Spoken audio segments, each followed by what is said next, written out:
Ardo, ini ada beberapa guru Mas Ardo, juga ini ada sudah bergabung bersama. yang sudah Enggak kira-kira dengan Bapak Ibu? ingat nggak kira-kira? Saya masih ingat guru-guru saya nih kayaknya, wah ini luar biasa sekali setelah beberapa tahun ya, hampir 10 tahun saya tidak berjumpa, akhirnya dijumpakannya malah melalui sistem daring seperti ini. Ini ada Mem Vivit, ada Pak Gun, ada Bu Lucy, Iya. ada Bu siapa lagi? Ya, nanti ada Bu Santi juga ya ini. Ya, Bu Santi udah masuk nih. Iya, iya. Kira-kira ya. Karena wali kelas dari kelas 4. Peserta didik kita pada pagi hari ini adalah semua siswa kelas 4 nantinya. Ya. Iya. Kenangannya apa ini? Kenangannya apa ini? Wah, banyak sekali. Selama belajar waktu SD, saya rasa banyak sekali bekal yang saya dapat untuk yang akhirnya akan yang banyak berguna untuk nanti ketika menghadapi kayak pendidikan waktu di perguruan tinggi, kuliah, SMA. Jadi memang saya sangat terkesan sekali sih Mas bisa sekolah di SD Santo Yosef, keren sekali. Iya, iya. Ya. Lu masih gedung yang lama ya? Lu masih gedung yang lama ya? Masih gedung yang lama waktu itu yang gedung baru, SMP. Belum, waktu itu SMP-nya belum jadi. Yang SMP yang gedung tingkat sudah memasuki gedung baru ya, transisi waktu lulus ya, transisi waktu itu ya. Ya, zaman itu saya masih ingat dulu saya sering dihukum karena main di gedung yang baru ya. Gedung yang baru ya. Ya, sudah. Saya masih ingat sekali saya waktu itu dihukum karena kebanyakan main di daerah bangunan, main sepak bola nggak ikut kelas. Oh. Saya ingat sekali kalau Mas Ardo ini goyangnya Tutwuri Handayani itu loh Mas. Masih ingat? Iya.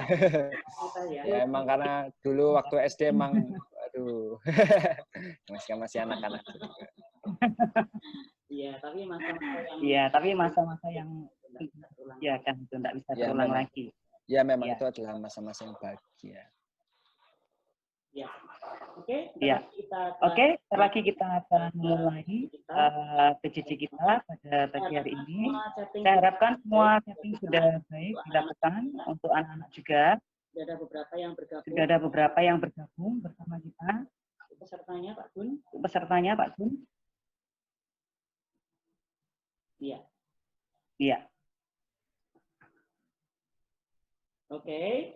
Kita akan mulai dengan pembukaan. Mohon anak-anak untuk menonaktifkan mikrofon. Kita akan berdoa bersama-sama supaya PJJ kita pada hari ini berjalan dengan baik. Oke. Kita doa. Doa saya pimpin. Ya. Dalam nama Bapa Bapa yang bertahta dalam surga, kami bersyukur atas keberkahan-Mu sepanjang pagi hari ini. Ya Bapa, sebentar lagi kami akan memulai pembelajaran jarak jauh kami dengan pertemuan Zoom yang menghadirkan narasumber Ardo.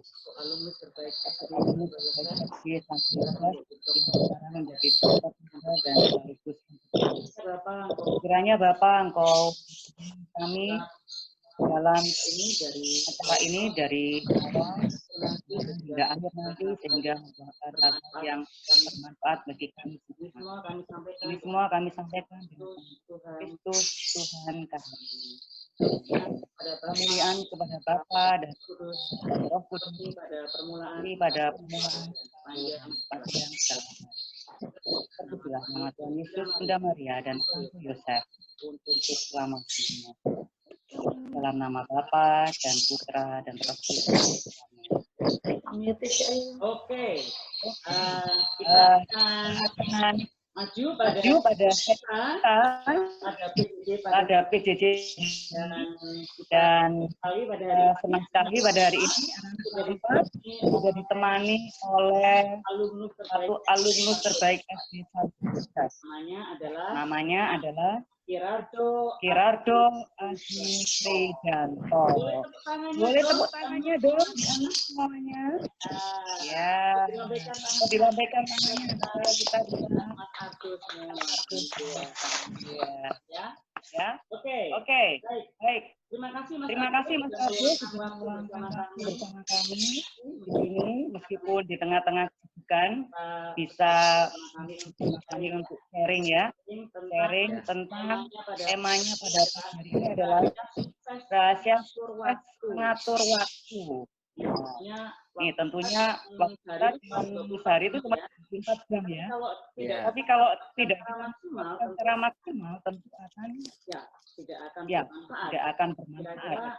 Kira-kira mana ya cara mengatur waktu dengan baik? Nah, jadi kita mau belajar dari Mas Argo ini. Sosok dari Mas Argo ini saya perkenalkan dahulu ya, Nana. Saya akan bacakan dari singkat dari Mas Argo ini.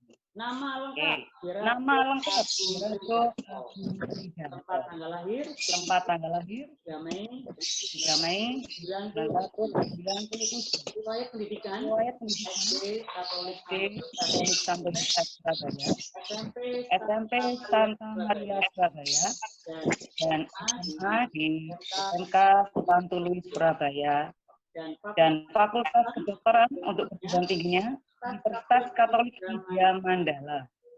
Nah, sekarang masih menjalani sebagai dokter muda di AL dan di Rumah Sakit PHC. Nah, tampaknya nggak hanya dokter muda, tapi juga pinter wirausaha, entrepreneur muda juga ya. Nah, wirausahanya adalah bidang folk music dan make up. Wah, ini. Nah, kita mau cari tahu informasi sosok yang sungguh luar biasa. Masih muda, punya banyak bakat. Salah satunya juga main saxophone ya, Mas? Ya. Betul ya? Ya. Oke.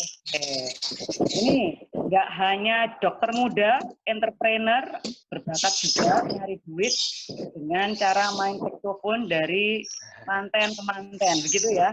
Wah. Ya. Keren. Kemarin saya tanya-tanya nih sama Mas Argo. Ini dokter muda ambil spesialis apa ya Mas kemarin gitu kira-kira? Untuk sekarang saya masih dokter muda untuk menuju dokter umum. Cuma proyeksi yang saya kerjakan sekarang ini, maksudnya saya lebih banyak bekerja di bidang bedah kebetulan. Iya. Kenapa kok bidang bedah Mas? Waduh, jurusannya itu sangat berat ini ya? Iya, karena kenapa kok bidang bedah? Karena memang kebetulan karena saya juga ada bakat seninya seperti itu, jadi saya bisa bermain musik, saya bagus dengan pekerjaan tangan, maka saya ngambil bidang yang memang membutuhkan keterampilan tangan seperti itu. Makanya saya ambil bedah karena selain itu juga saya rasa juga unsur life saving, maksudnya menyelamatkan nyawanya itu memang terasa sekali kalau saya ngambil bidang bedah seperti itu. Betul, ya.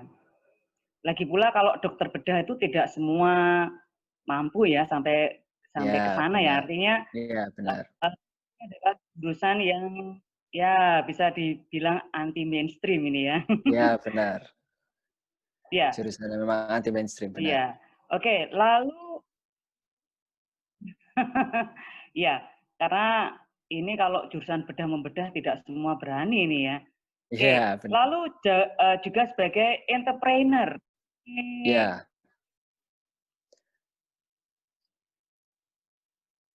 Bisa diceritakan tentang bidang entrepreneur ini kenapa? Jadi begini, sebenarnya kan saya bidang entrepreneur ini kan kebetulan yang saya ikuti adalah custom apa ya. Jadi orang bagaimana meminta untuk dibuatkan box, terutama box musik ya, sesuai dengan keinginan mereka. Terus sebenarnya ini berangkat juga dari pengamatan saya di lingkungan tempat saya bekerja seperti itu.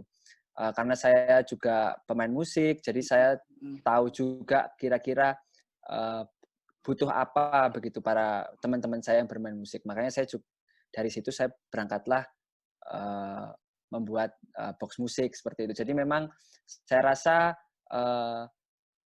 apa yang bisa kita bisa memanfaatkan dengan melihat peluang-peluang sekitar seperti itu. Jadi saya rasa kalau misalnya adik-adik suka apa, hobi apa, mungkin itu bisa dijadikan sesuatu yang menghasilkan uang. Karena di zaman digital seperti ini kan memang saya rasa semakin mudah untuk membuka ruang bagi kita untuk mengambil kesempatan-kesempatan yang ada. Salah satunya seperti yang saya lakukan. Misalnya saya bekerja juga di bidang musik sebagai musisi, makanya saya juga ngambil bisnis yang ada hubungannya dengan musisi seperti itu.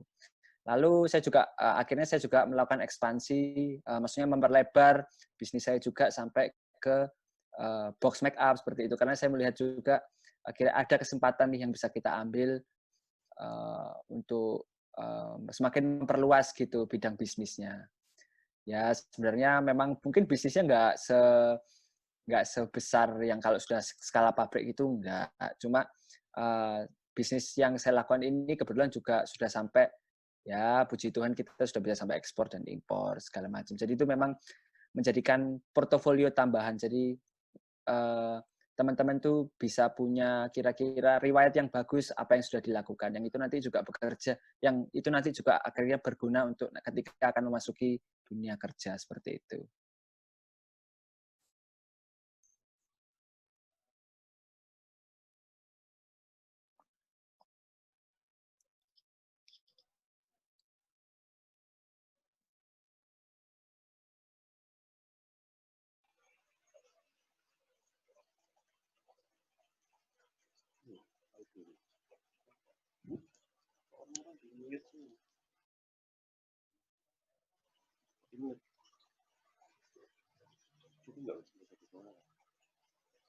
Mem Vivit itu di commute itu kayaknya Mem, ininya mic-nya.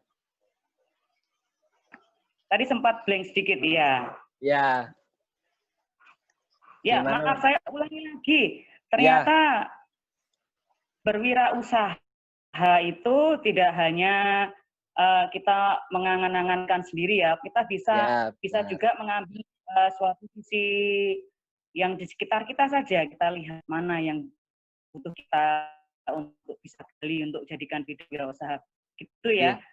Ya, benar. Lalu suara saya bisa terdengar dengan baik di sana? Bisa Mem, bisa. Halo? Ya, bisa Mem. Oke. Iya. Jadi saya ulang lagi, tadi box music itu isinya untuk bisa menampung semua alat-alat musik di situ tanpa perlu lagi ribet-ribet bawa ini bawa itu gitu ya. Ya, benar. Lalu untuk makeup box itu tadi isinya juga tentang semua makeup. Lalu ada kemarin saya lihat dari FB-nya Mas Ardo ini, di situ sudah ada tombol-tombol lampunya. Wah, sudah keren itu. Bisa diekspor kemana saja ini? Untuk sekarang, sebelum masa pandemi tentunya ya, sebelum masa pandemi ini kita sudah ekspor tuh sampai Asia sebenarnya. Jadi ke Jepang, ke Korea, ke Thailand, ke Singapura, ke Malaysia seperti itu. Tapi ya berhubung karena pandemi ini, jadi ya mungkin ada beberapa regulasi yang ya memang pasang surut seperti itu. Sehingga terkendala ya, Mas ya. Iya, benar. Iya. Oke. Wah, ini bagus sekali anak-anak ya, perlu dicontoh loh. Kalau kita mau membuat suatu wirausaha itu nggak usah jauh-jauh dari mimpi-mimpi kita. Wah, harus yang bagaimana. Kita lihat sekeliling kita seperti Mas Ardo, dia suka musik. Wah, berarti kita harus bikin dari sesuatu yang deket-deket aja dengan musik. Iya, ya. Benar. Suka make up? Wah, mungkin bukan Mas Ardonya yang suka make up ya. Iya. Suka make up juga untuk bisa mengembangkan suatu wirausaha di bidang box make up gitu. Oke. Nah, itu tadi sekilas tentang Mas Ardo. Berarti sudah jadi dokter muda, ahli bedah jantung, ya kan?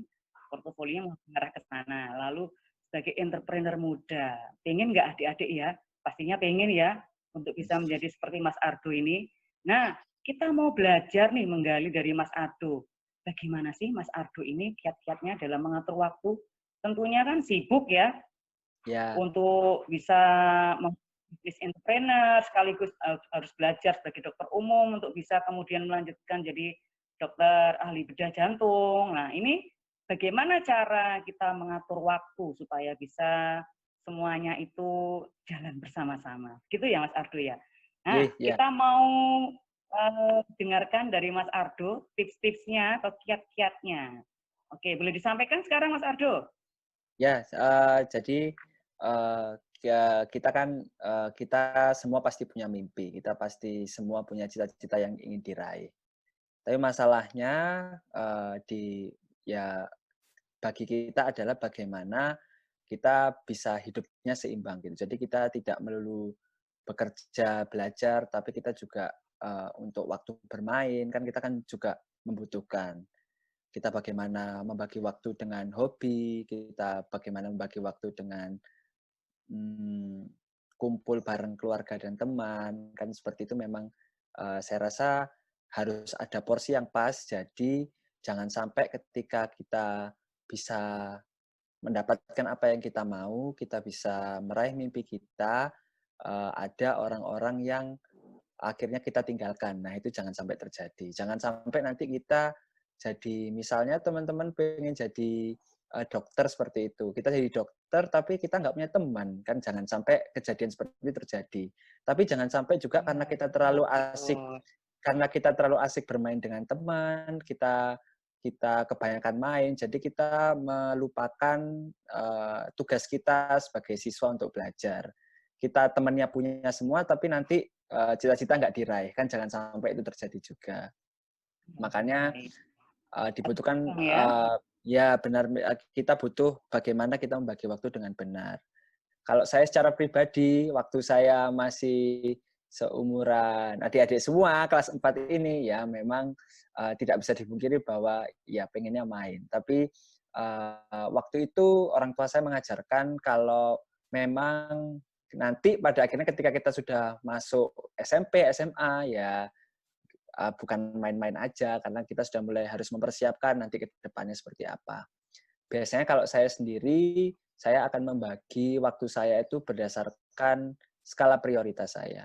Jadi apa yang saya pengen dapat itu saya jadikan prioritas yang pertama, diikuti dengan hal-hal lainnya. Jadi kayak misalnya main musik, lalu bersosialisasi dengan teman, kumpul keluarga. Nah, itu saya punya porsinya masing-masing. Jadi setiap waktu, setiap hari saya akan membagi waktu saya. Maksud saya seperti ini. Jadi ketika saya bangun pagi, saya tahu yang mau saya kerjakan itu apa. Jadi apa hari ini saya mau dapat apa, target saya apa, itu yang menjadikan saya dapat membagi porsi waktu saya dengan tepat. Jadi seperti itu. Juga saya menentukan apa yang pengen saya capai juga. Jadi meskipun kita pengennya banyak, kan biasanya kita gitu. Jadi pengen ini, pengen itu, pengen main, pengen apa segala macam. Pengen main segala macam. Saya juga jadi menentukan satu tujuan terlebih dahulu. Jadi itu yang saya lakukan. Terus saya daftar kira-kira kalau saya mau ini saya harus melakukan apa. Nah, itu yang akan jadi istilahnya skala prioritas, maksudnya daftar apa yang harus saya kerjakan di hari-hari saya. Nah, itu yang membuat saya memang benar bagaimana membagi waktu. Benar. Tapi juga tidak melupakan, saya kan juga ya saya juga orang laki-laki biasa, maksudnya ya, saya main juga masih tetap, saya kumpul sama teman-teman saya tetap, jadi seperti itu.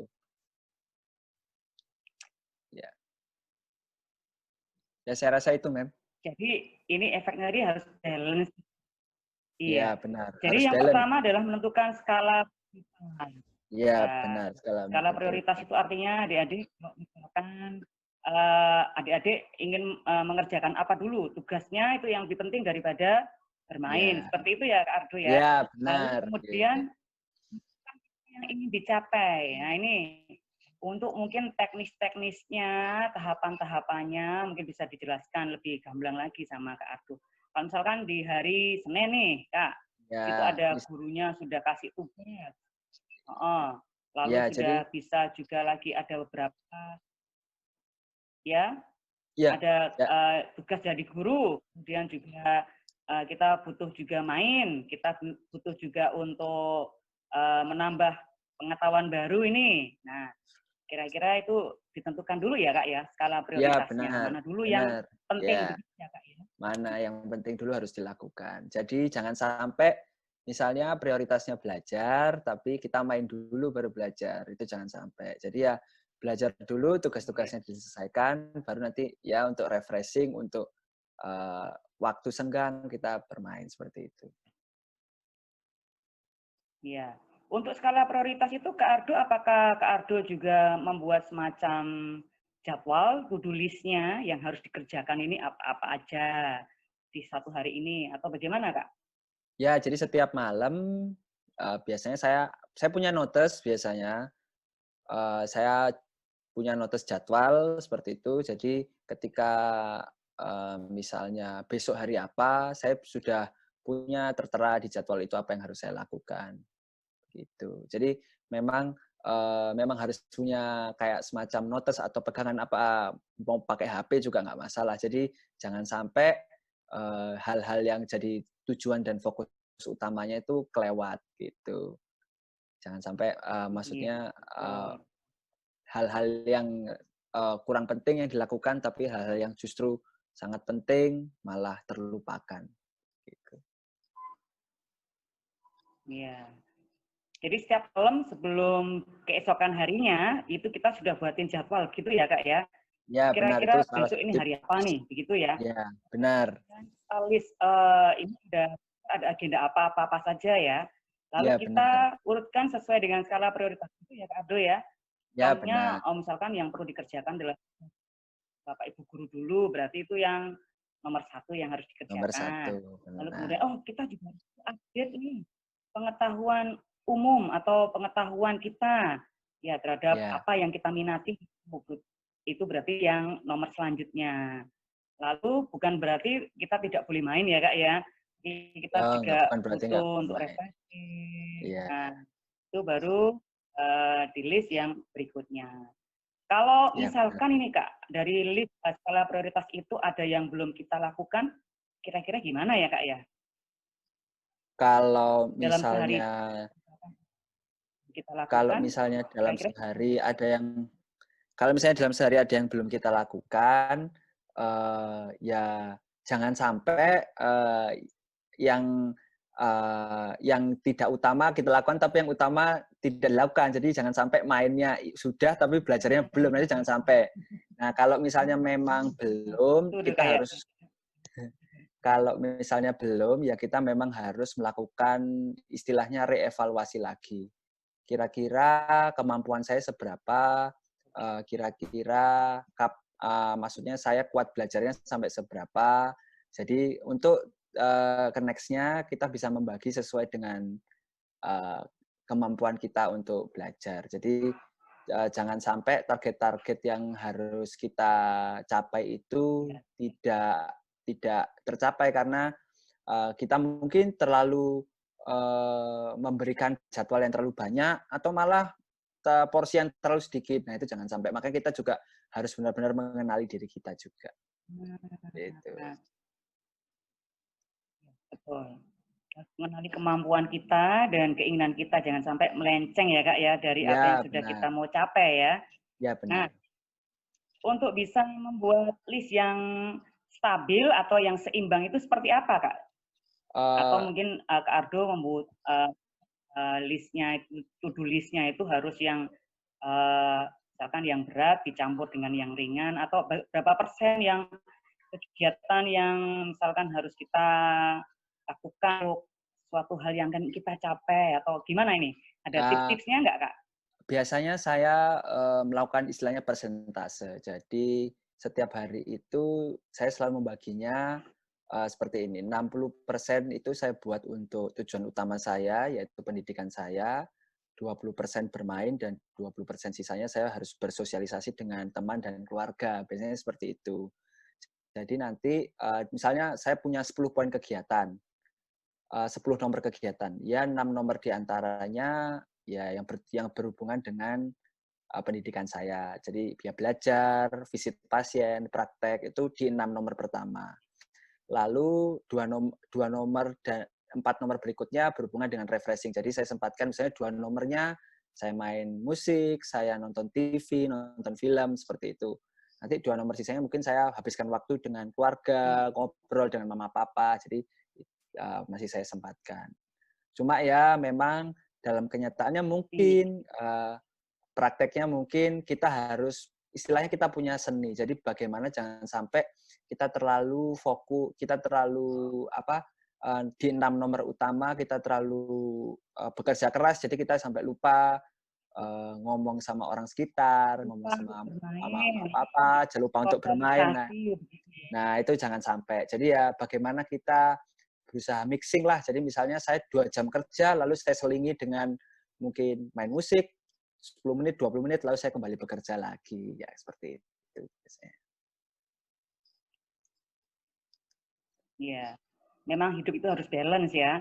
Jadi Ya, kalau memang kerja keras, ya mainnya juga diiringi dengan hal-hal yang bersifat menghibur gitu. ya benar. Nah, karena ternyata dari beberapa alumni yang saya tahu, ternyata yang sukses, yang malah berhasil itu yang kemampuan sosialisasinya tinggi ya Kak ya, ternyata ya. Ya, Bukan benar. hanya, wah ternyata orang itu banget, nggak pernah remedi, cuman kurang sosialisasinya. Nah, ini ternyata juga nggak berakibat yang baik juga terhadap masa depan. Benar. Untuk bisa membuat kita sosialisasi baik, juga balance hidup kita. Nah,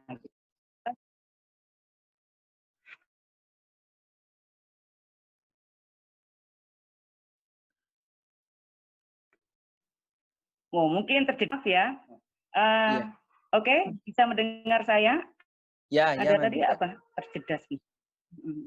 Oke, tadi sudah saya sampaikan bahwa ternyata tidak hanya kehidupan yang harus kita fullkan untuk belajar saja. Ternyata setelah kita amati, ternyata tidak hanya yang pintar dan akademik, juga pintar sosialisasi ya Kak Ardo ya. Ya, benar. Halo? Karena, ya benar. Karena nanti pada, jadi gini, ini mungkin sedikit ya cerita saja ya untuk adik-adik semua. Jadi memang nanti ketika adik-adik sudah mulai maksudnya masuk ke jenjang berikutnya, mungkin sekolah SMA, kuliah segala macam, atau mungkin sampai harus bekerja, itu memang bukan hanya modal IQ, maksudnya bukan hanya modal pikiran dan otak saja, tapi bagaimana kita bisa membentuk networking. Kita bisa, networking itu apa ya? Networking itu komunitas, maksudnya berkenalan, bersosialisasi dengan orang. Karena kan sebenarnya pada dasarnya kita ini kan semua ini adalah makhluk sosial. Maksudnya makhluk sosial adalah orang yang selalu membutuhkan orang lain, begitu. Jadi memang tidak bisa kita semua kerja sendiri. Jadi harus memang dilatih bagaimana kemampuan berkomunikasinya, kemampuan bicara dengan orang, lalu bagaimana kemampuan bisa berkenalan dan bersosialisasi dengan orang, bekerja sama terutama. Karena kan memang harus disadari di era seperti ini memang kolaborasi dan kerjasama itu jadi kunci utama untuk kesuksesan. Jadi memang jangan hanya terlalu fokus mengejar belajar saja, tapi bagaimana juga bermain, bersosialisasi juga dengan gitu ya. Benar. Seperti itu. Iya. Untuk nih tips-tipsnya untuk bisa membangun networking itu tadi ya.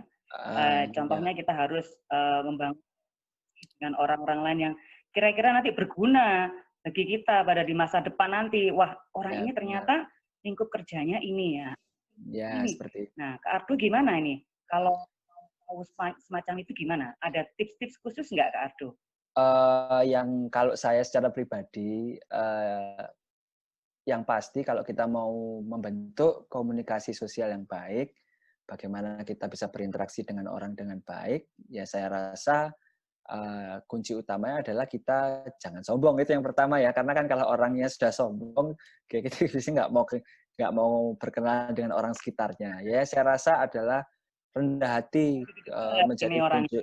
Ya, rendah hati menjadi kunci utama.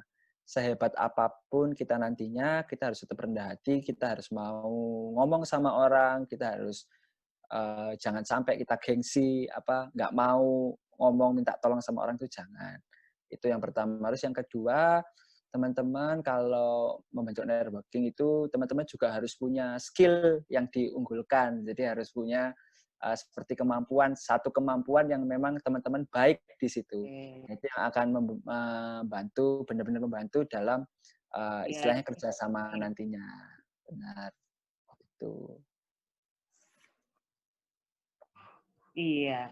Dan tentunya nanti diharapkan kalau teman-teman juga nggak hanya mendapatkan dari relasi tersebut, dari networking tersebut, tapi juga memberi kalau sudah tahu tentang satu skill yang bisa dikuasai. Ya, kita benar. bisa Jadi lebih take and give. Banyak. Ya. Iya. Oke. Tadi Kak Abdul sudah bahas tentang kiat-kiat khusus untuk mengatur waktu, yaitu tadi skala prioritas, kemudian menentukan apa yang ingin kita capai. Nah, untuk apa yang ingin kita capai itu kayak begini ya Kak Abdul ya. Contohnya itu kita fokus ke depan untuk apa yang ingin kita capai. Kadang-kadang sesuatu yang kita capai. Halo? Ya, Mem. Ya. Sesuatu yang kita capai. Kadang untuk sesuatu yang kita capai itu membutuhkan banyak sekali perjuangan ya Kak Ardo. Seperti yang Kak Ardo alami sekarang ini. Ya. Dokter bedah, nanti kira-kira mau jadi dokter bedah jantung nih. Nah, ini gimana kita bisa melakukan perjuangan ini? Pastinya adik-adik juga perlu belajar banyak ini. Apa sih yang butuh kita lakukan Kak Ardo? Bisa menentukan apa yang ingin kita capai ini, apa yang harus kita lakukan nih Kak Ardo? Jadi begini, untuk menentukan apa yang kita capai, apa yang kita ingin itu pertama kita harus mengenali diri kita sendiri. Itu yang nomor satu, kita harus benar-benar tahu kemampuan kita itu apa, bakat kita di bidang apa, sukanya kita apa. Jangan sampai misalnya kita pengen jadi misalnya seorang pelukis, tapi kita nggak bangun ruang kemampuan menggambarnya kurang gitu kan, maksudnya mungkin kita harus mungkin berusaha bisa, tapi mencari alternatif lain yang bukan pelukis gitu kan masih bisa, misalnya seperti itu. Jadi memang benar-benar harus mengenali diri sendiri terlebih dahulu untuk tahu apa yang kita mau. Ya misalnya kita pengen jadi dokter, ya paling nggak kita harus bisa suka membaca. Jangan sampai yang jadi dokter tapi nggak suka membaca, kan itu kan maksudnya nggak nyambung seperti itu. Nah itu sih yang perlu dilakukan. Jadi memang benar-benar yang pertama mengenali diri. Lalu yang kedua kita juga mesti tahu apa harga yang harus kita bayar untuk sebuah mimpi gitu. Jadi kita bercita-cita apa, kira-kira kita harus berusaha apa, itu kita mesti tahu. Jadi kalau misalnya adik-adik misal nih pengen jadi penyanyi atau pengen jadi pemain gitar terkenal atau pengen jadi apapun lah yang adik-adik inginkan, ya harus konsisten, berlatih secara konsisten, belajar secara konsisten. Jadi jangan sampai kita cuma pengen mimpi aja, tapi kita tidak mau membayar harga kerja keras yang harus dilakukan. Seperti itu.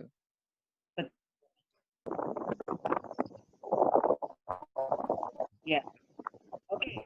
Banyak sekali ya tips-tips yang diberikan ya, hanya ya. Nah, mungkin ada lagi yang mau disampaikan Kak Abdul untuk prioritas, kemudian menentukan apa yang ingin dicapai. Mungkin ada lagi untuk bisa rahasia suksesnya ini, biar seperti bisa seperti Kak Ardo, nggak hanya secara akademis ya, ternyata wirausaha juga jalan. Wah, ini pasti sungguh luar biasa. Jadi untuk begini, kuncinya adalah hidup seimbang, begitu. Adik-adik harus adik-adik belajar, tapi bukan berarti adik-adik nggak boleh main, jangan salah.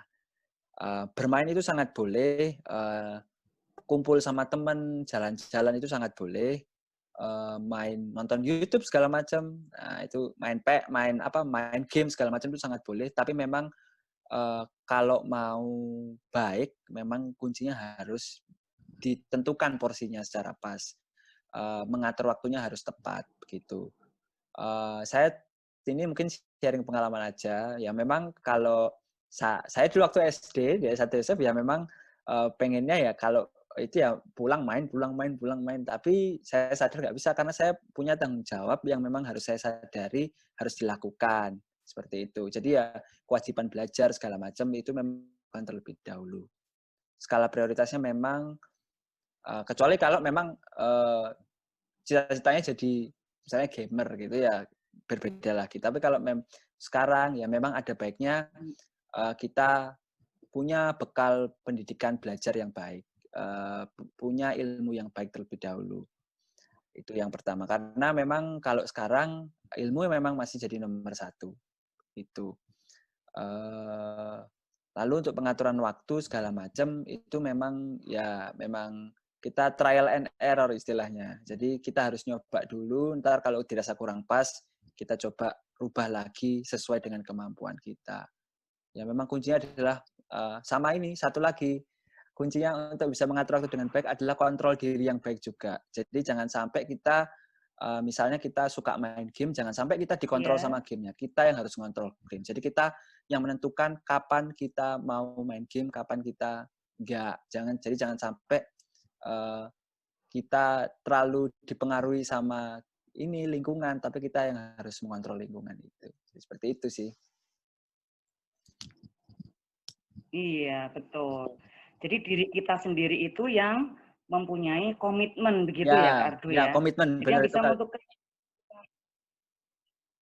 ya, kapan kita bermain, kapan kita belajar itu ternyata komitmen kita.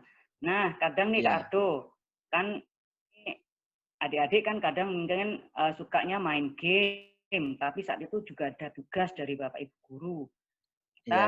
Mungkin mereka prioritasnya nomor 1, kita kerjakan dulu ya. Ternyata godaannya main game ini banyak loh Kak Ardo. Nah, ini gimana sih kalau kita mau punya komitmen yang kuat ini gimana? Padahal kerjaan tugas masih ada 5 tugas nih, masih nomor 1, nomor 2, masih ada 3 nomor lagi, tapi sudah pengennya main game aja. Nah, ini gimana sih cuma kita ngalahin ini loh. Godaan ini ya, punya komitmen yang kuat ini gimana ini ya? Kalau dari saya sebenarnya, saya sih sarannya, mungkin agak susah ya memang kalau mengontrol yang kayak pengen segala macam itu. Kalau saya sih lebih baik misalnya saya pengen main game nih, tapi saya rasa saya belum kerja tugas. Ya saya ambil game saya kasihkan ke orang tua saya bilang ke mama papa saya, "Mah, Pa, ini kalau saya belum selesai tugas jangan dikasih gamenya." Malah harusnya kita yang seperti itu. Jangan sampai bukan mama papa kita. Iya, benar. Karena kita kan juga bisa melibatkan orang tua juga sebagai yang ngontrol kita seperti itu. Atau mungkin ya adik-adik memang harus punya komitmen yang kuat karena kan memang sebenarnya gini, karena kalau kita sudah mengerjakan tanggung jawab, mengerjakan tugas dengan baik, sudah selesai, main gamenya itu akan jadi lebih tenang juga gitu.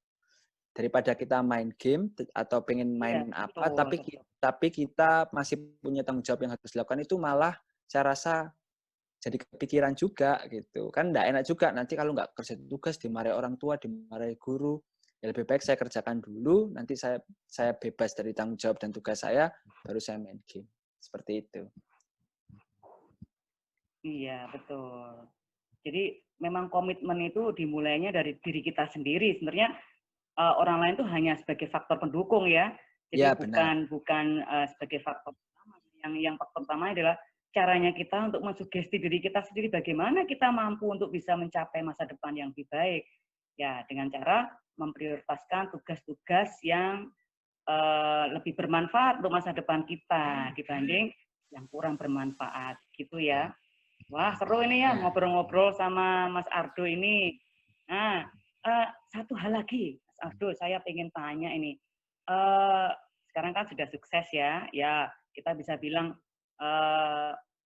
suksesnya Mas Ardo ini kalau sudah jadi dokter ahli bedah jantung, nanti saya diberitahu ya Mas Ardo ya, mau di mana ya rumah sakit prakteknya ya. Lalu kemudian juga sudah mulai usaha entrepreneur juga.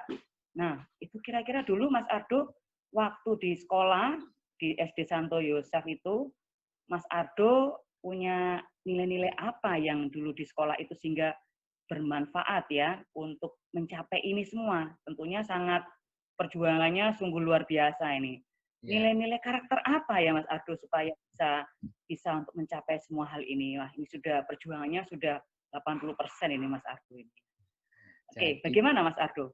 Bagi tipsnya. Ini pengalaman saya aja ya, masih selama di Santo Yosef seperti apa. Kalau saya dulu, kalau saya dulu merasanya waktu itu saya ya di Santo Yosef ini cukup disiplin. Kalau saya, jadi dulu itu saya ingat sekali bagaimana saya setiap hari itu pulang mesti belajar ini itu. Itu kalau zaman saya dulu saya sampai nggak disiplin. Saya masih ingat, saya mesti harus hormat bendera itu di lapangan tengah itu kalau nggak disiplin. Makanya itu mungkin yang jadi faktor juga, maksudnya bagaimana guru-guru saya yang hebat ini di Santo Yosef, mulai dari kelas 1 sampai kelas 6 tuh, saya benar-benar sangat terkesan karena memang membentuk karakter saya. Begitu.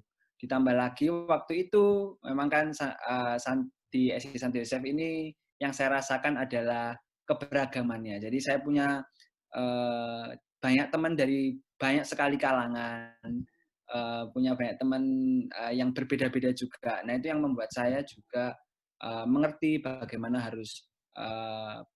kita mesti berkomunikasi dengan orang yang baik, bagaimana kita harus memahami orang dengan baik, seperti itu.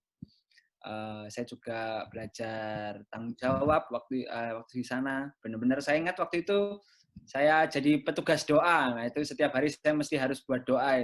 Itu yang ya itu memang salah satu cara mungkin dari guru-guru saya ya, di Santo Yosef untuk melatih tanggung jawab.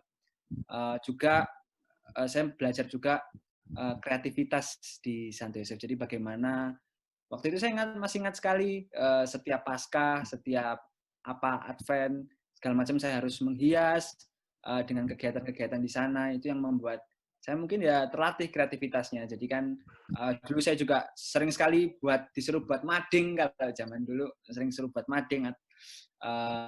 Kita juga mimpin senam seperti ya yang dulu itu kan ya memang melatih kreativitas. Jadi memang banyak sekali sih nilai yang saya dapat waktu sekolah di sana, yang saya sangat merasa bersyukur sekali bisa belajar di sana, karena ya kalau nggak di sana mungkin saya nggak jadi, ya saya belum sukses, tapi mungkin saya nggak dapat bekal hidup yang saya banyak berguna sekali untuk saya sekarang.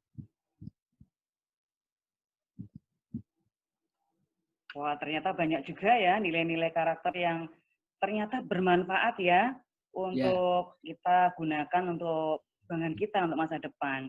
Tadi Mas Ardo sudah bilang disiplin, kemudian wah, kalau nggak disiplin kita nggak punya komitmen untuk bisa membuat skala prioritas mana yang lebih dahulu yang kita lakukan dalam to-do list kita ya. Lalu tanggung jawab, wah, yang terpenting adalah membangun networking itu tadi ya. Untuk bisa mempelajari bagaimana orang lain, bagaimana bersosialisasi dengan orang lain. Dan ini rasanya kalau di abad 21 ini sangat penting sekali ya Mas Ardo. Walaupun ini bisa jadi melebihi yang akademis ya.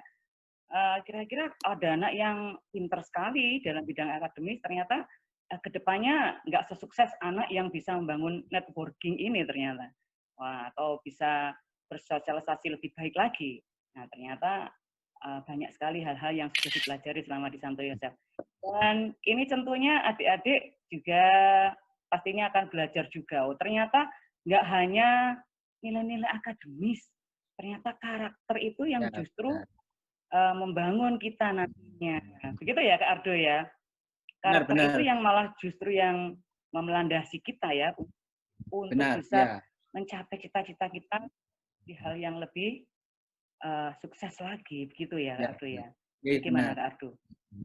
Saya setuju sih. Iya. Memang kalau di era kita yang sekarang ini memang bukan cuma knowledge, bukan cuma pengetahuan yang harus kita kejar, tapi bagaimana EQ kita juga. Jadi attitude kita, sikap, bagaimana cara kita bersikap, bagaimana cara kita menempatkan diri dengan baik, bersikap sopan misalnya ke orang yang lebih tua, itu memang menjadi salah satu faktor penentu juga. Karena banyak sekali kita lihat orang yang pintar sekali tapi attitude-nya tidak baik, tidak jujur, segala macam, itu kan kita lihat pinter tapi korupsi, kan itu juga banyak sekali contoh yang sudah ditunjukkan di negara kita. Jadi memang yang paling baik adalah balance, keseimbangan antara pengetahuan dengan EQ. Jadi bagaimana kita harus bersikap, attitude, bagaimana cara kita berkomunikasi, skill kita membentuk networking, itu memang sangat menentukan sekali dalam peran kita di masyarakat nanti ke depan. Seperti itu. Ya, dan kedepannya diharapkan sukses seperti Mas Ardo ini. Oke, tak terasa waktu sudah mau menunjukkan pukul 10. Kita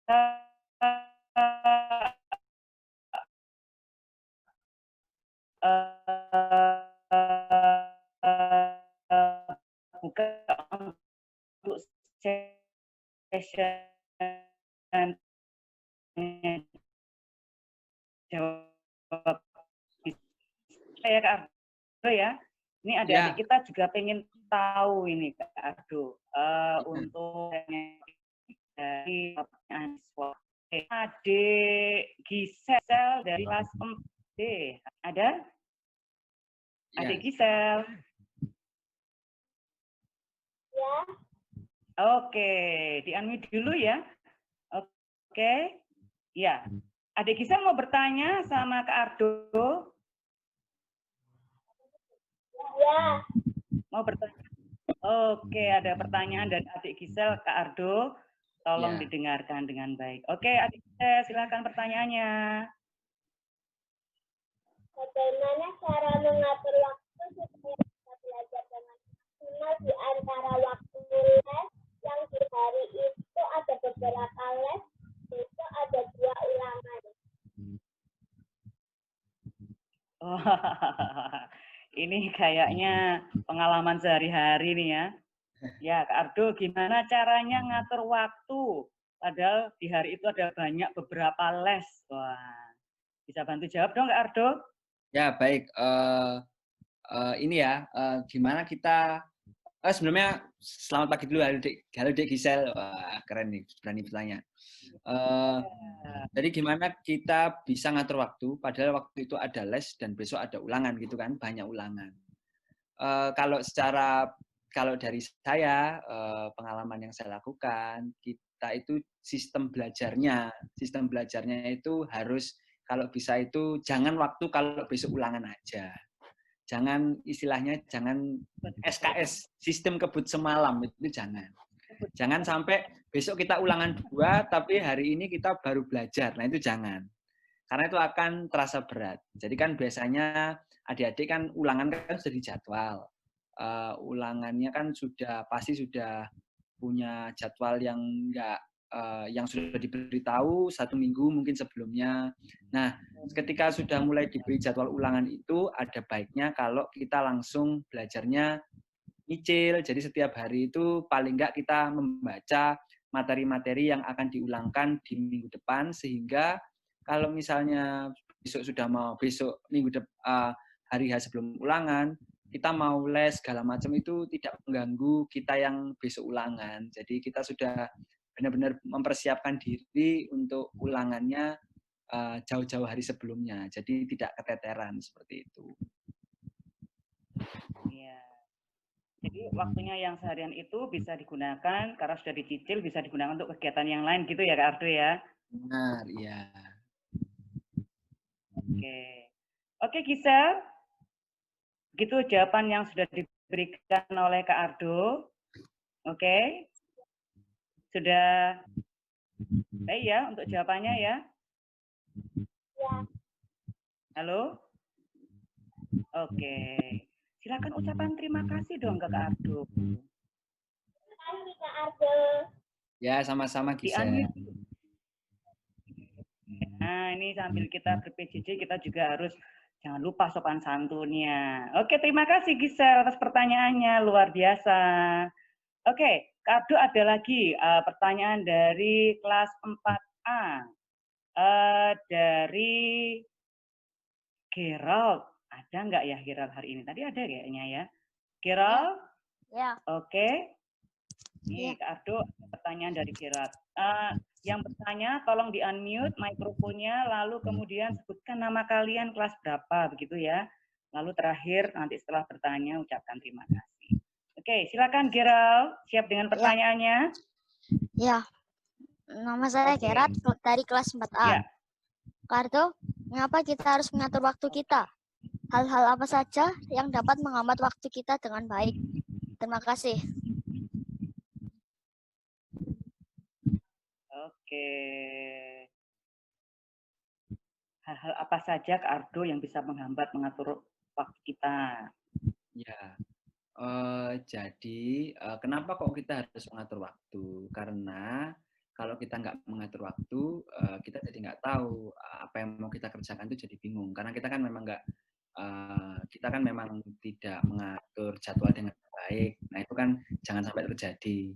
Nanti waktunya kita les, tapi ternyata main. Nah itu kan karena kita nggak mengatur waktu. Nggak waktunya kita belajar, kita malah main game. Nah itu kan salah satunya karena kita tidak mengatur waktu. Jadi memang perlu diatur waktunya dengan baik karena kan memang waktu dalam sehari terbatas dan yang memang harus kita kerjakan kan juga tidak sedikit, makanya mengatur waktu itu sangat diperlukan. Lalu pertanyaan yang kedua tadi, apa hal-hal apa saja yang membuat mengatur waktu susah begitu ya Mem ya? Iya, betul.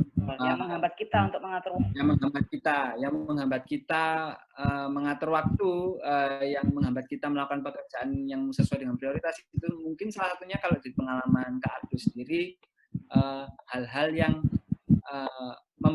banyak membuang waktu. Jadi hal-hal yang tidak ada di dalam daftar prioritas kita, tapi itu kita lakukan hanya untuk membuang waktu. Misal kita terlalu banyak rebahan di kasur, nah kayak gitu kan memang sesuatu yang sangat menghambat waktu. Maksudnya harusnya kita waktunya belajar, misalnya jam 4 sampai jam 6 kita belajar, tapi jam 4 kita pakai acara rebahan dulu segala macam. Nah itu sih itu memang mungkin rasa malas yang harus kita lawan seperti itu. Ya memang mungkin ada saja pada akhirnya nanti ketika kita sudah punya timeline waktu yang benar, maksudnya kita sudah menyesuaikan jadwal. Memang mungkin ada aja kegiatan yang suatu saat tidak terduga seperti itu. Nah itu ya nanti dari pengalaman kita mengatur waktu itu nanti akan pasti bisa diatasi dengan baik. Tapi salah satunya supaya tidak terhambat dalam pengaturan waktu ya jangan melakukan kegiatan yang tidak ada di dalam list kita. Misalnya hari ini kita nggak ada nih jadwal main game, tapi kita main game. Nah itu jangan sampai juga ya tadi seperti yang kakak bilang, jangan sampai membuang waktu untuk sesuatu yang istilahnya tidak diperlukan, kayak rebahan. Itu janganlah. Kayak gitu. Iya. Terima kasih Kak Ardo. Lama-lama atau selain berlama-lama begitu ya Kak Ardo. Iya. Mandinya lama, makan lama, ya kayak gitu jangan. Begitu kira jawaban dari Kak Ardo. Terima kasih Kak Ardo. Iya. Ya, sama-sama. Terima kasih. Selamat pagi. Oke, Kak Ardo, lalu masih ada lagi nih pertanyaan dari Jevi, kelas 4B. Ada nggak ya, Jevi? Saya panggilkan Jevi untuk bertanya. Tolong speakernya di-unmute dulu. Jevi. Halo.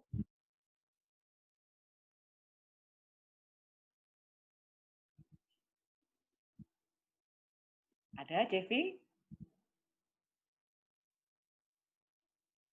Oh, oke. Ya. Kalau begitu kita lanjut ke Erik Hermawan. Erik, sudah bergabung dengan kita? Ya, Oke. Halo Erik, apa kabar? baik-baik saja. Oke, sehat semua ya? Oke Erik, ada pertanyaan apa ke Kak Ardo nanti? Erik, minta tolong sebutkan nama, lalu jangan lupa ucapkan terima kasih, oke? Ya. Ini Kak Ardo, pertanyaan dari Erik Hermawan. Halo Kak Aldo, nama saya Erik dari kelas 4B. Aldo, pernah kita main game sampai lupa waktu. Gimana perasaan kakak? Terima kasih. Ya, Terus ya, ya. ya. Langsung saya jawab ya, Mem ya.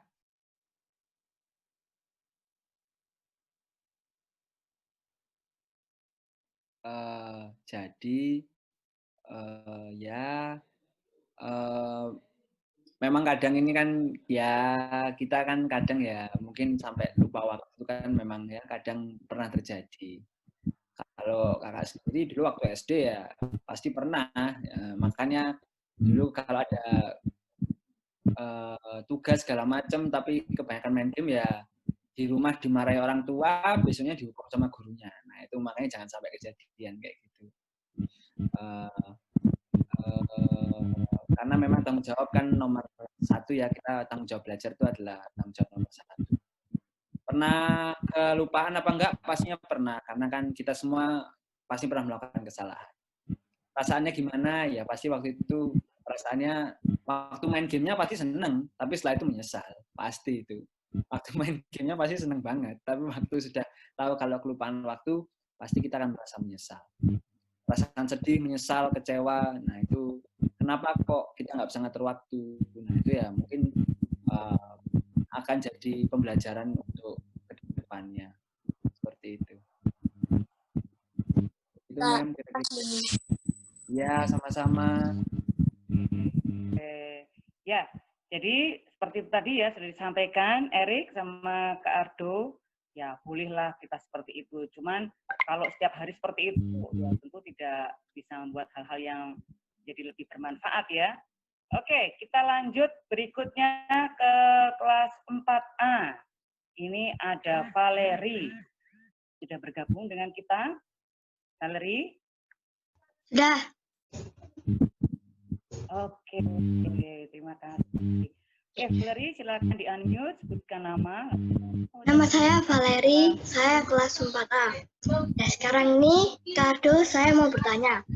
Bagaimana cara membagi waktu? Misalnya ada ulangan, lalu ada PR, dan juga ada prakarya. Jadi gimana caranya bagi waktu itu dengan cepat? Gimana nih, Kado? Bagi waktu dengan cepat ya. Gimana kalau ada PR prakarya ulangan? Nah, kalau aku bilang tadi sih, sebenarnya Kak Ardo bilang tadi sih, yang paling baik ya mesti dibagi dulu waktunya. Maksudnya kalau ulangan kan nggak mungkin tuh ulangan kan pasti ada dari itu ya. Nah, kalau prakarya segala macam ya memang kita harus rela ya jam mainnya hilang gitu, maksudnya jam main gamenya hilang, jam main YouTube-nya hilang, kan memang karena prakaryanya banyak, tugasnya banyak, dan kan memang tanggung jawab. Jadi begini, tujuannya menentukan skala prioritas itu. Jadi yang harus dikerjakan adalah yang nomor-nomor atas. Kalau yang nomor-nomor bawah nggak dikerjakan, misalnya kayak main, ketemu teman, segala macam itu nggak dikerjakan, ya nggak apa-apa. Maksudnya itu bukan sesuatu yang harus dilakukan. Tapi kan kalau memang tugas, belajar, pekerjaan kan memang mesti dilakukan gitu. Jadi ya bagi waktunya ya memang benar-benar harus fokus ngerjakan tugasnya. Jangan sampai ya refreshing dikit boleh, 10 menit, 20 menit main boleh. Tapi jangan sampai kita lebih mulain mainnya daripada ngerjain tugas dan belajar. Terima kasih Kak Ardo. Oke, Ya, sama-sama. Oke. Kalau prioritas ya Kak Ardo ya.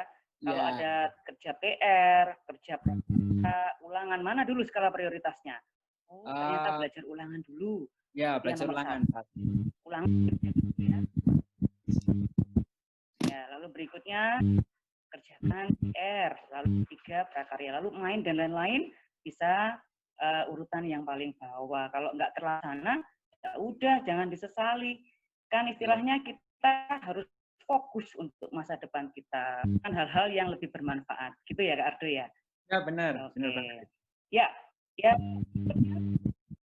ada Andro Kak Ardo. Ini juga dari 4A. Oke. Nggak apa-apa ya Kak Ardo, banyak pertanyaannya. Nggak apa-apa, nggak apa-apa. Oke, adik-adik senang loh sama Ya, nggak apa-apa. Terima kasih atas waktunya. Oke, Andro. Halo Andro, sudah di-unmute mikrofonnya. Halo Kak, nama saya Andro. Saya sering lupa skala prioritas Kak. Gimana caranya ya Kak, biar bisa selalu menerapkan skala prioritas? Gimana? Bisa diulang pertanyaannya, Andro? Saya sering lupa skala prioritas Kak. Gimana caranya ya Kak, biar bisa selalu menerapkan skala prioritas? Oh, maksudnya lupa skala prioritasnya. Makanya caranya gimana supaya nggak lupa skala prioritasnya gitu ya pertanyaannya ya? Iya Kak. Oke. Jadi kalau kita sudah berkomitmen untuk melakukan prioritas kita, ya jangan sampai kita lupa. Tapi ya namanya orang lupa kan ya nggak apa-apa. Makanya itu kalau dari Kak Ardo sendiri tipsnya yaitu bawa notes, bawa mungkin HP atau segala macam yang memang di situ ada jadwal-jadwal yang harus dilakukan. Jadi memang jangan sampai kelupaan. Misalnya hari ini harus belajar matematika, ya dilakukan belajar matematika. Itu jangan sampai keluputan belajar matematika. Itu jangan sampai. Makanya itu pentingnya notes, makanya itu pentingnya guru-guru, pentingnya orang tua itu kan sebenarnya mengingatkan kita kalau misalnya kita sampai melenceng dari jalan yang benar, melenceng dari prioritas yang harusnya kita lakukan. Hanya itu. Tapi dari diri sendiri juga pasti berkomitmen, bawa notes segala macam yang memang mengingatkan supaya nggak lupa nih kegiatan kita sehari-hari apa yang mau dilakukan apa aja. Ya, gitu, Mem. Betul. Ya, jadi penting ya ternyata semacam buku tugas atau buku agenda untuk mencatat banyak ya. Ya, buku tugas benar dulu. Bisa ingat. Ya. Karena ingatan kita kan rasanya terbatas kalau kita hanya mengingat-ingat saja. Jadi pentingnya kita juga dibantu dengan alat-alat itu, yaitu buku tugas atau buku agenda untuk bisa mencatat hal-hal apa yang penting yang harus kita lakukan pada hari itu.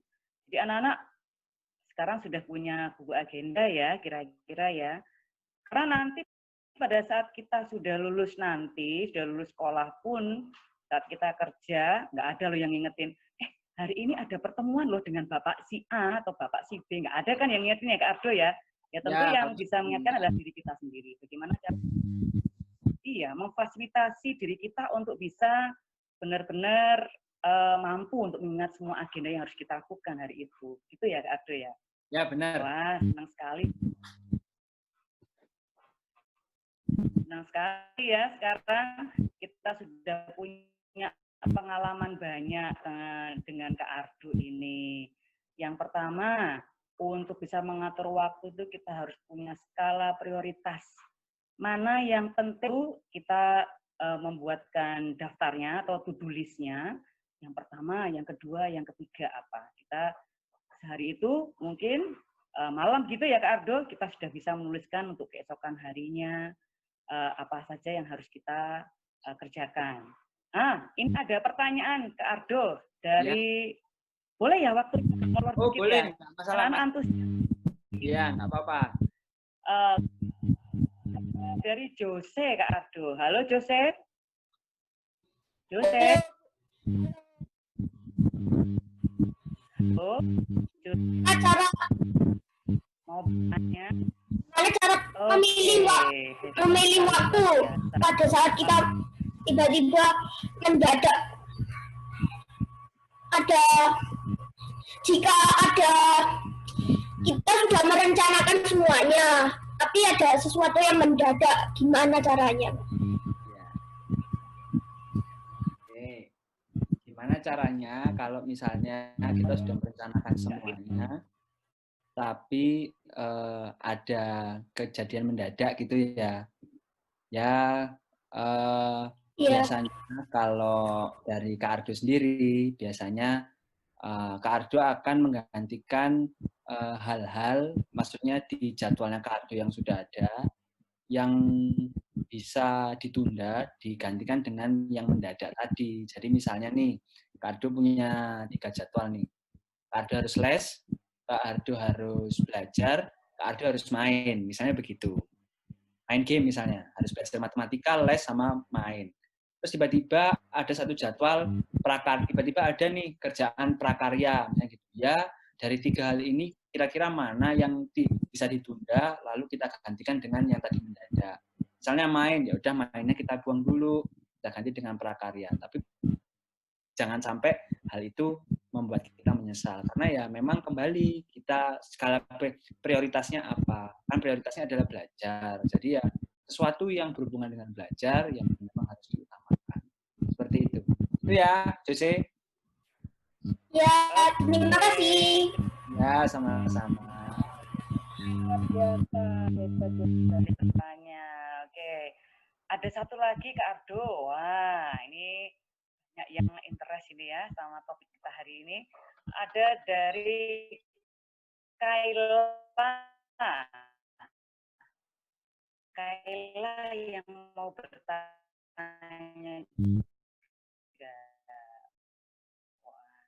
Nggak apa-apa ya Kak Ardo? Nggak apa-apa, Mem. Nggak apa-apa. Kaila, kita sapa dulu Kaila. Halo. Kaila boleh di-unmute? Chat, saya mau bertanya, Mem. Ya, oke.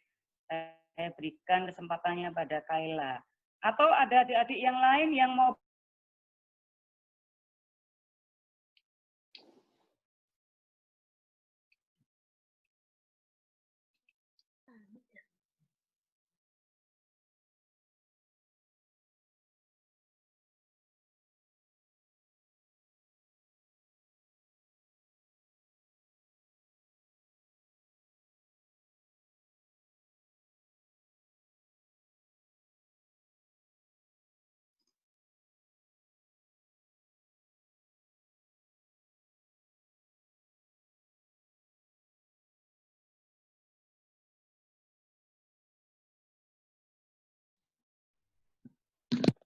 Halo, selamat pagi. Selamat pagi, Pak Gun. Saya menggantikan sementara Mem Hibit ya. Ini jaringannya ya, monggo, agak lemot punya Mem Hibit. Anak mungkin ada yang mau bertanya lagi ke Kak Ardo. Mumpung Kak Ardo punya banyak pengalaman. Nah, kali ini yang bertanya dinyalakan ya.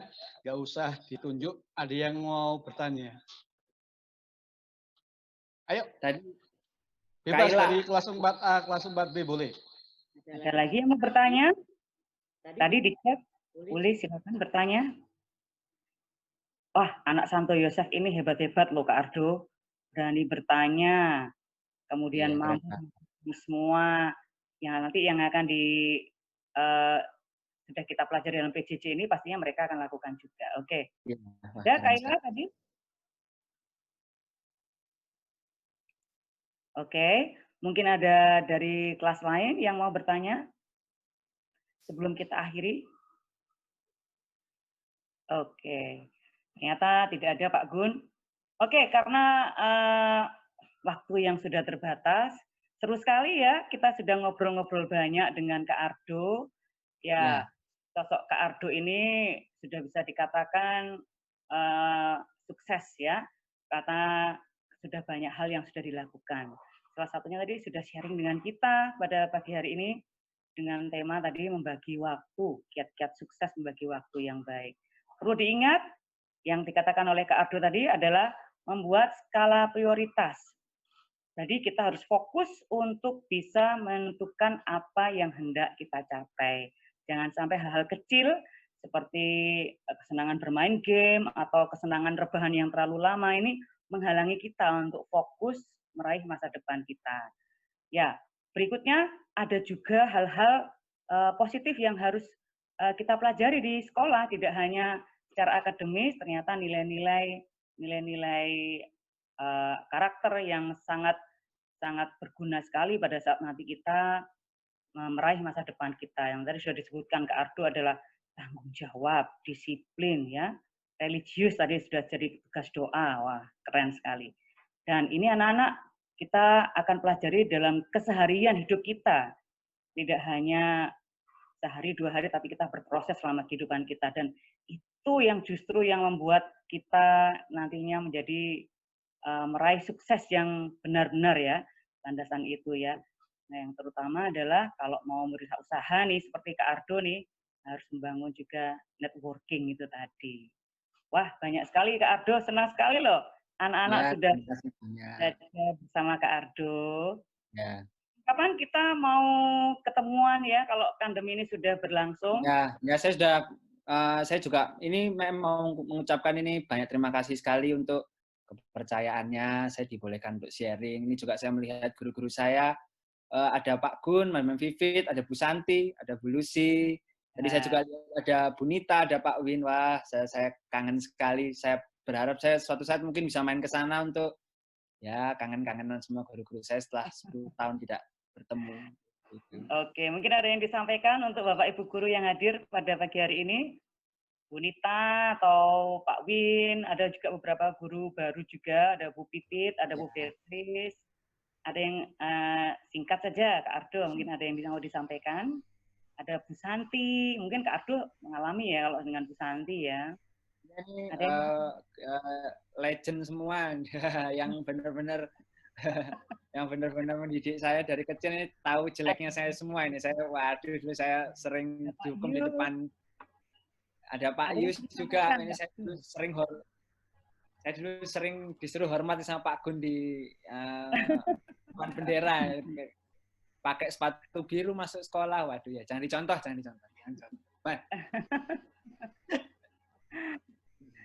Iya. Untuk guru-guru yang lain mungkin, Mas Ardo mau menyampaikan sesuatu? Mungkin saya secara general saja, saya sangat banyak berterima kasih terhadap guru-guru saya di Santo Yosef. Karena banyak sekali, karena kan menurut saya ini guru ini kan pekerjaan yang mulia ya, sangat mulia sekali, maksudnya benar-benar mencetak bagaimana nanti generasi muda ke depannya. Makanya itu saya banyak berterima kasih sekali, karena mungkin dulu saya diajari juga jengkel-jengkel, tapi akhirnya saya juga sadar kalau ya memang itu yang membentuk karakter nanti kita ke depannya. Jadi ya mungkin adik-adik sekarang bolehlah jengkel-jengkel sedikit, tapi suatu saat adik-adik akan ngerti kalau memang apa yang diberikan Bapak Ibu guru ke kita itu memang sesuatu yang baik. Jadi memang nggak ada ceritanya guru ingin muridnya gagal, itu nggak ada. Dan itu yang saya rasakan sekarang. Jadi mungkin dulu saya jengkel-jengkel, tapi setelah saya besar sekarang, saya benar-benar nyadarin, oh ternyata maksudnya seperti ini. Gitu. Ya gitu aja. Oke. Iya. Lalu untuk adik-adik kita yang sudah bergabung belajar bersama kita, ada yang mungkin disampaikan, Kak Ardo?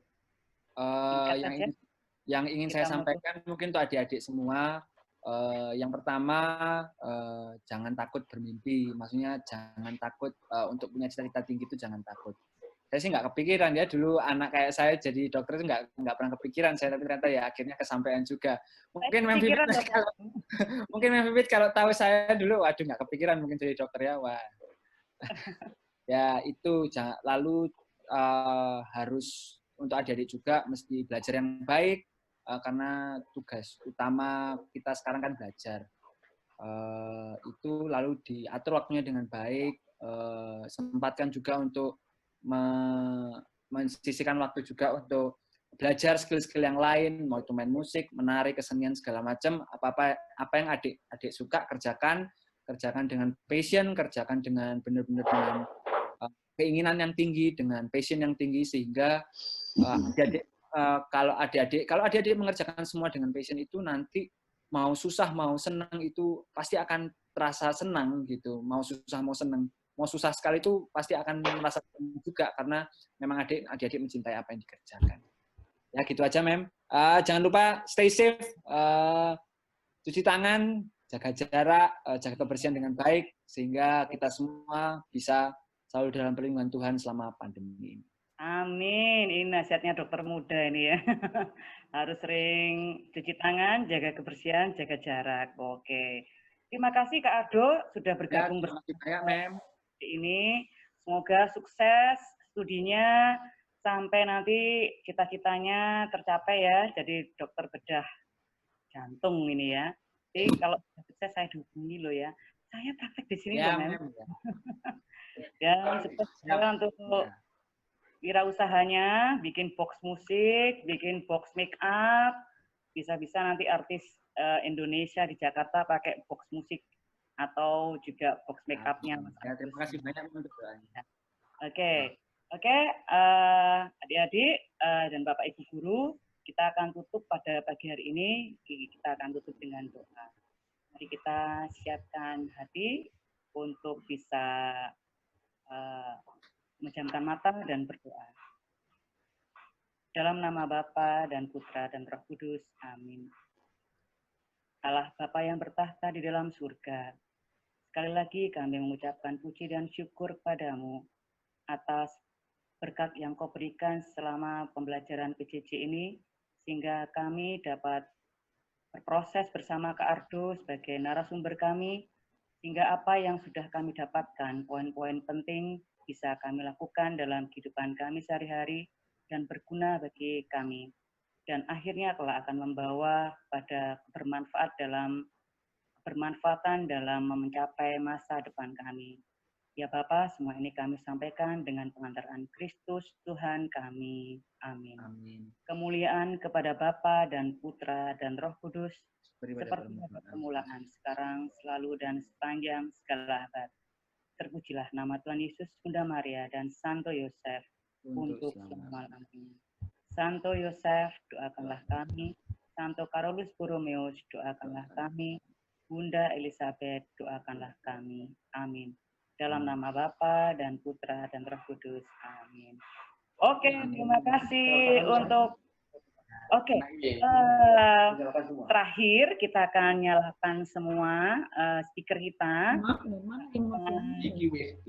mengucapkan salam kita, ya, salam Tarakanita, salam kebanggaan kita. Oke, iya, semuanya dinyalakan, di unmute semua supaya kita semangat.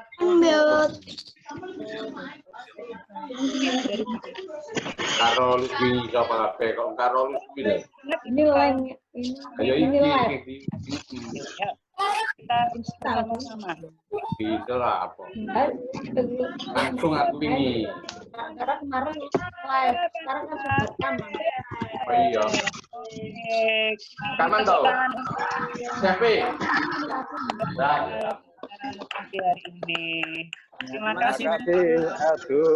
Ya, terima kasih banyak, Pak. Terima kasih. Sukses selalu ya. Terima kasih. Mau di lift ya, Mem ya. Terima kasih. Semua di sana. Terima kasih.